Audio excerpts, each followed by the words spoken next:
Assalomu alaykum, hurmatli foydalanuvchilar. Talablariga binoan 71-mashq. Bu mashqda siz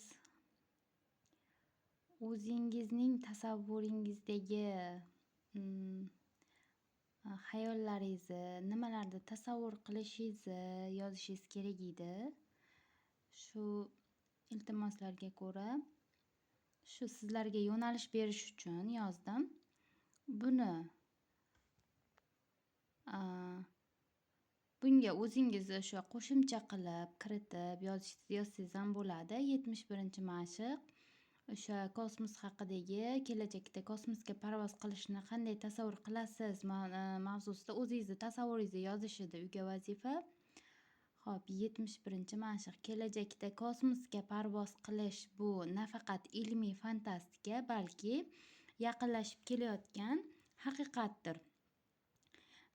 Kelajakda kosmik parvozlar faqat astronavtlar uchun emas, balki oddiy fuqarolar uchun ham mavjud bo'ladi.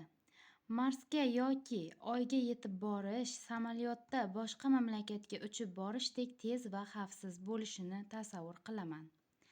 Bunga qo'shimcha ravishda yana nimalar yozishimiz mumkin? Ya'ni faqatgina sayohat qilib emas, balki kosmosda, Mars sayyorasida kelajakda hayot bo'lishi, u yerda mehmonxonalar, uy-joylar qurib insonlarning yashashi haqida yozishimiz mumkin. U yerda ilmiy izlanishlar olib borish, sayohatlarni bir necha kun, bir necha oylar sayohat qilishda yozishimiz mumkin. Mana shu fikrlarga fikrlaringni qo'shib matn tuzishlaring mumkin.